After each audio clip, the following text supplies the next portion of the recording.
Kung Fu Chronicles, we are off to get another 5 questions answered from yet another Kung Fu master. Come with me.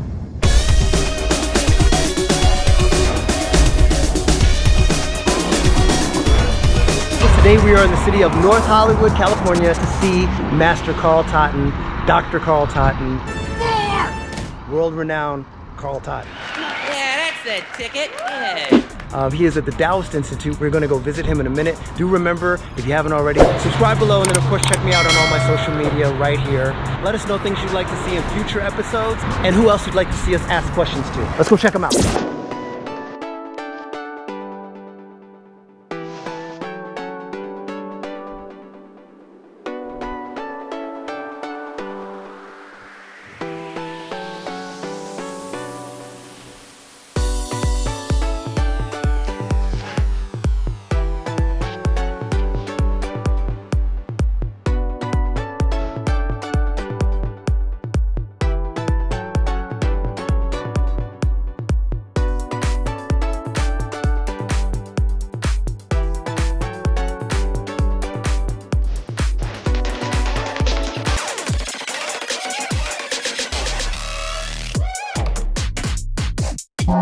Here at the Taoist Institute with Master Carl Totten, or Professor Carl Totten, Dr. Carl Totten, so many titles. I just went to school for a long time. Yeah, yes sir, yes sir. I'm grateful, thank you for having me. Usually now I'll start off with obviously the obvious background questions, how long you've been in martial arts, but your resume is so long and thick, so we'd probably be here for like days going through every single thing. But maybe just give me like kind of the cliff notes on, I know you started back in the 60s and what some of your influences were getting started, and what you know, specific arts you really gravitated towards.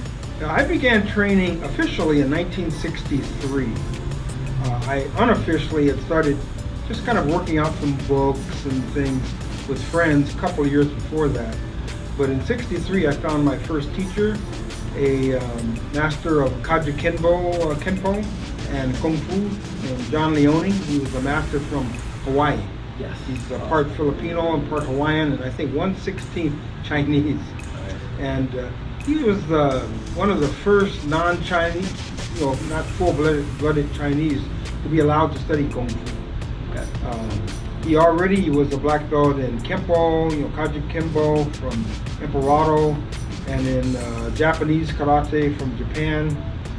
But in 1959, 1960, he was allowed to begin learning kung fu from my teacher, Master Sher Lu, who was a Tong member. 2 fighters, the best from each of your tongs. A duel. And the nephew of Lao Bun, very famous kung fu master in San Francisco, Chole Foot style.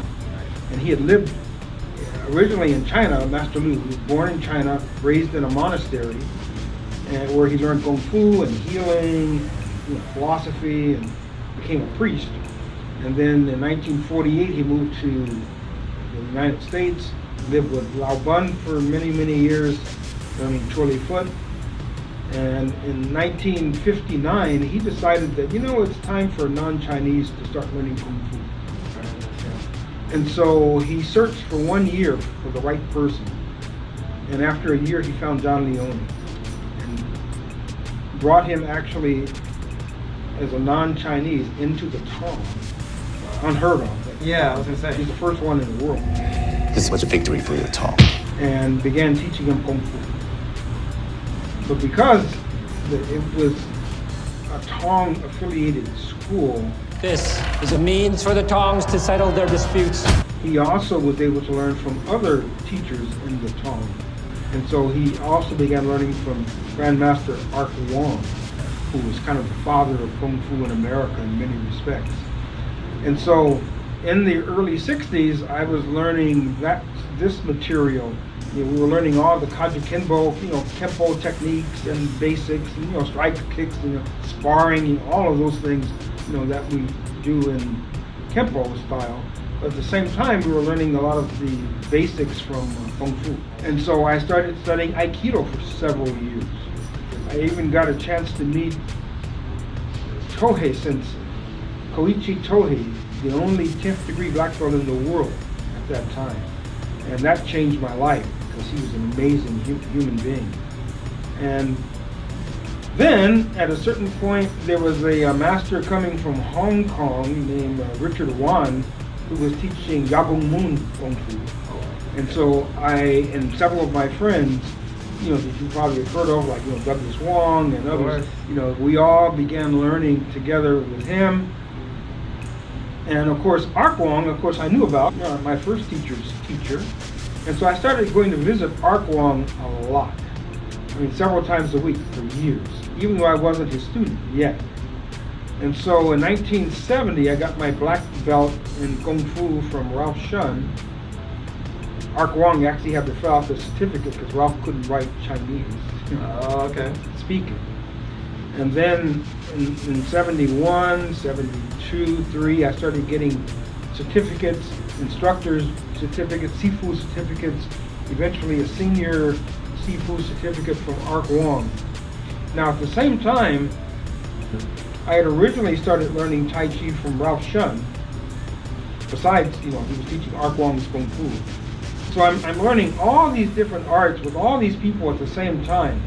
And ultimately, I learned all the internal systems besides Tai Chi, Xingyi, Bagua, Luho Bafa, water boxing. I love Kung Fu! I had eventually something like 22 different teachers. 22.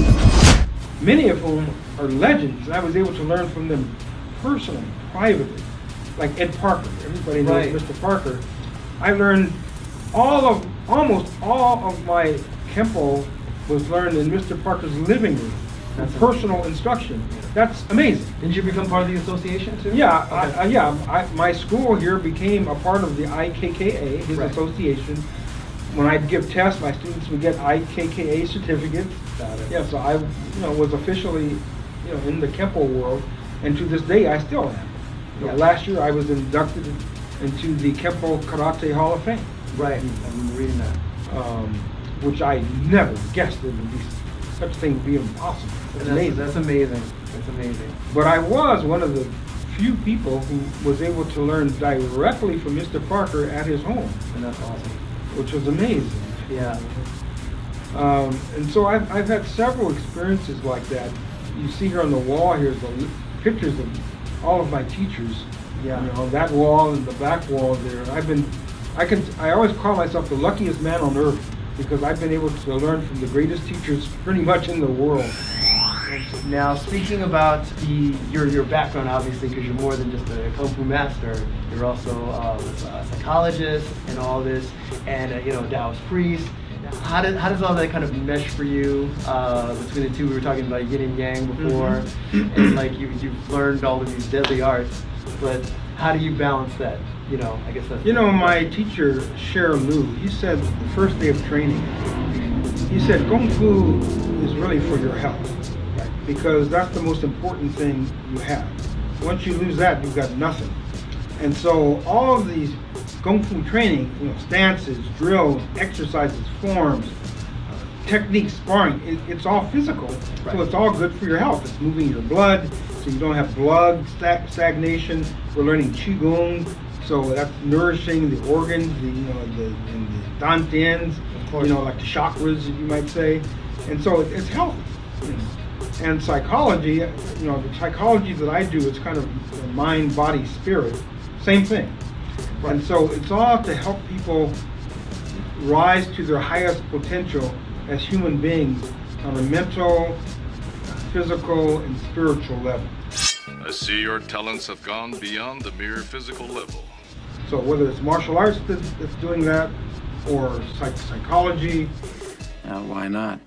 If I can talk more than any shrink I ever seen in my life. I teach this shit. I didn't say I know how to do it. Or meditation, they all are aimed towards the same goal. The human being functioning at the highest level possible. Your skills are now at the point of spiritual insight. You know, it's like a mountain, you know. Depending on what road you go up, it could look different. But once you get to the peak, it's all the same. Right. You look around, it's all the same. You just went up this road or that side of the mountain. To get to the same point. Yeah. Right. That's how I look at it. No, understood. So for people that, I know you do Zoom classes here, for people that may want to train online with you or wait for your reopening, how can they get in touch with you? By looking at the website, www.taoistinstitute.com. Awesome. Start with a T. Very nice. Now, the segment that I do is called 5 Crucial Questions for Kung Fu Masters. I'd love to ask you those questions if you would mind, sir. Mm-hmm. Sound good? 1, 2, 3, 4, 5. The real reasons that I felt the need to put together a new name for what I was doing was twofold. One, I have 22 teachers, and so I can't say I'm just teaching this or that because I'm teaching the essence of what I learned from 22 different instructors. And so my mission, I felt, was to take the essence, the core essence, the central tenets of what each one of them was teaching me and put that together into a cohesive system where it didn't clash, you know, the different aspects of the information. That was half of the reason. The other part of the reason was that some of the traditional forms I learned, I felt had a lot of repetition in them, whereas other forms did not have as much repetition. And so sometimes over a 25 or 30, 35 year period, I started experimenting with taking parts of one form and segmenting it with the aspects of another form that fit, and I would actually create a quote new form. There may not have been anything really new in it, it's just the sequencing that I put it together was new. And so again, I felt it was difficult to say, oh, I'm teaching, you know, this style, when actually I've changed some things about it. I haven't changed it in the sense that I've left things out that were important. I actually felt I was actually in many cases enhancing things, because, you know, some systems I look and they have, you know, 40 staff forms, you know, 30 spear forms. But if you look at it, a lot of there's so much overlap. You see people having a very difficult time even remembering what they're doing. Right. And so when I saw things like that, I said, you know, rather than teach 10 things or 20 things, if I can teach 2 things that have all that information, I'm going to do it. Right. Now, I didn't do that overnight. That happened over, like I said, a 25, 30 year period. And once I had finally done that and had been teaching that for a while, and that was accepted by, you know, the Kung Fu community and even my teachers, I said, okay, now I can kind of come out and really show and tell what I'm doing, and actually publicly say I have actually created a quote new system, the core system, based on the teachings of all my teachers, the essential core skills of their system. I have combined into one new system, the core system. Pull the core out of the reactor. And about 10 or 12 years ago, a group of my peers and my seniors recognized that by actually giving me a certificate and promoting me to Sijo, the founding Grand Master of my own system.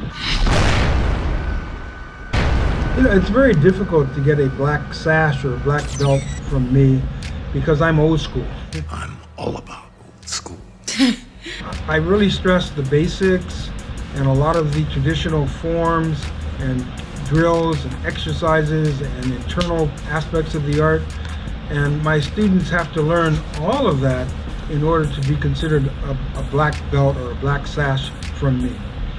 Those are also teaching ranks, and so it's not just enough to have skill in a particular art, you have to be able to teach it, and have demonstrated to me over a several year period that they can be effective teachers and can convey the art to other people, different people too. They can work with different ages, different genders.